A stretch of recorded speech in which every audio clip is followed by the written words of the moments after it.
Welcome to the shop, folks.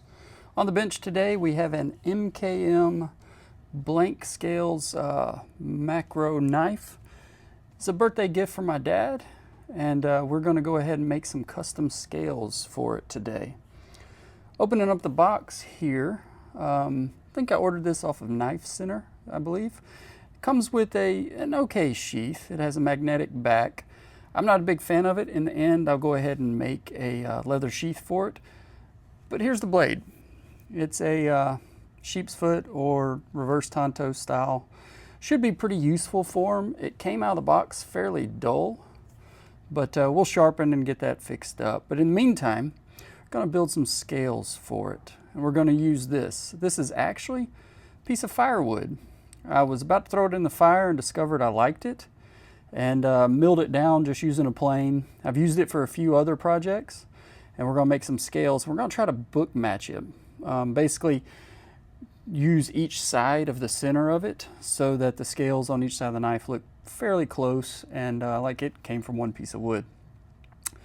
Start out taping up the blade. Even though it's dull, I want to tape it up so we're doing things safe, and cut out a general shape on the bandsaw, just to make it small so that we can get start to outlining and get to planning, because we're just freehanding this. I have a general idea what I want to do.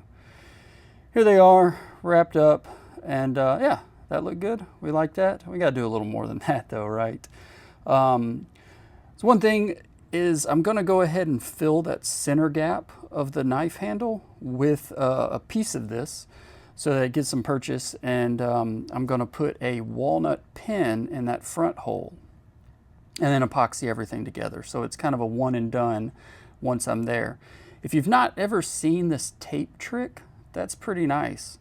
You just put a couple pieces of masking tape down, super glue, and then if you have activator, that's fine. Put them together and the pieces hold together quite well, and then you can pop them apart when you're done easily. So here we're just getting the general shape and the holes in the right place, and we'll fine tune it just using what we have in this little shop, using sanders, the bandsaw, the drill, just working it down until it's a manageable piece. It's still pretty thick right now. I just want to get the overall shape right, and I do want right there, I want the knife handle, the metal part, to be proud of the wood just a little bit. So we worked and got that nice and even. And now it's time to work on a filler piece. And I'm just using drill bits to hold everything in place. Again, freehanding this.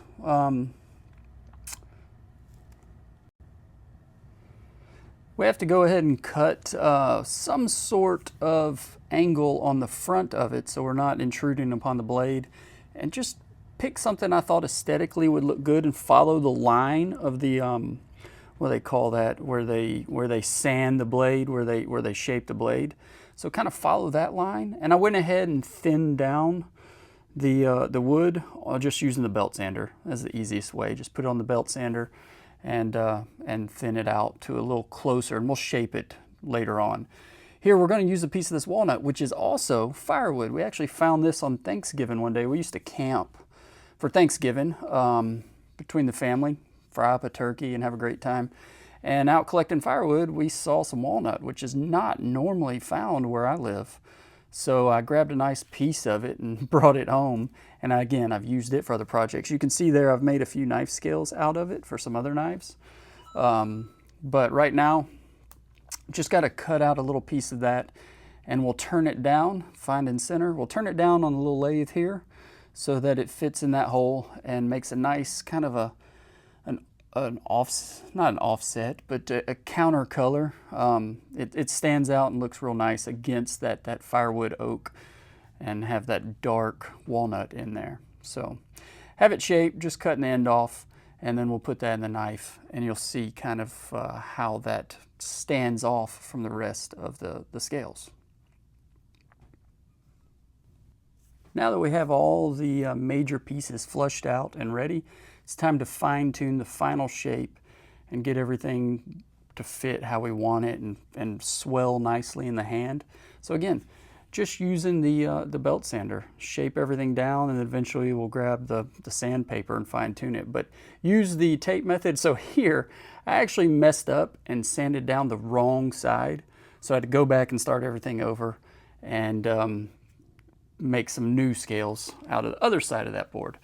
In the end, I think it looks pretty good. It's not exactly the piece of that firewood that I wanted to use, but I did keep that book match look. I didn't want them to be different. And like I said, I made the mistake of sanding on the wrong side. So here we are again. We've got it kind of the final shape sanded down. And again, once we get it on the knife and epoxy together, we'll fine tune everything so it feels really nice in the hand and hopefully provide a lot of good use down the road. All right, I think everything is about where we like it.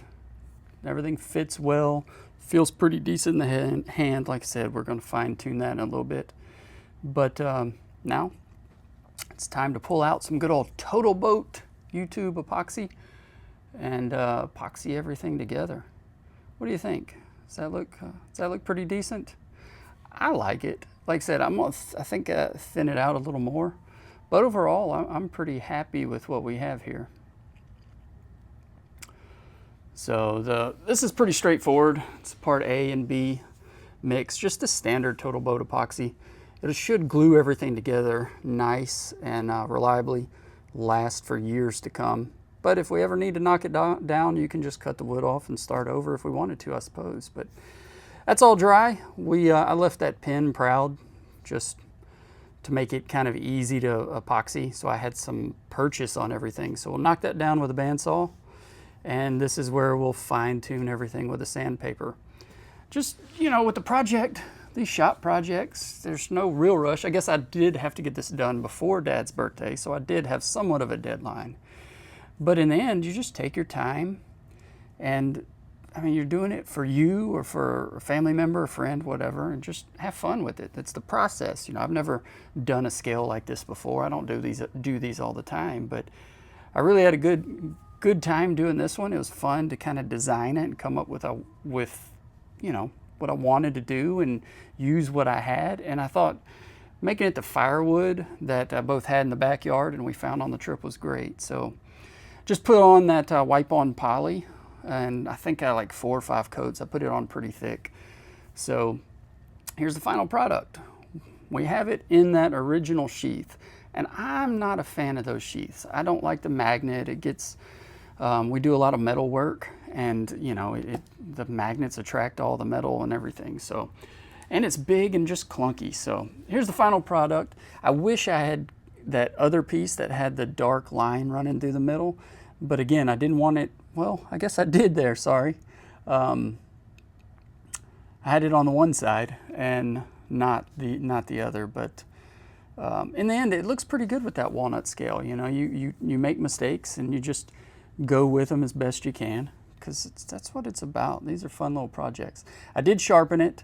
It's the first time I ever sharpened. This is M390 blade, so I think I could do better now with a little more time.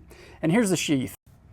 Made it out of some leather that I've had around for years, and stained it brown, bison brown, using that white thread. I think it just goes better with the knife. Kind of resembles the shape of the blade, and I have a belt loop on it and a dangler loop option as well. It's just, I think, a better sheath. I like it better, more useful, a little more slimline. But yeah, anyway, and the brown goes with the blade, as opposed to the black sheath that they just kind of throw in on standard, and that one sheath fits all kinds of different knives. So this one's a little more custom to the blade itself, as it should be. So hopefully Dad will get years of use out of this knife. I'm always here to sharpen it. Happy birthday, I love you. You taught me how to do all of this stuff. And yeah, enjoyed my time in the shop. This was a great build. Hope you enjoyed it. And yeah, get out there, get in your shops or whatever you have, make something, and we'll see you on the next one. Take care.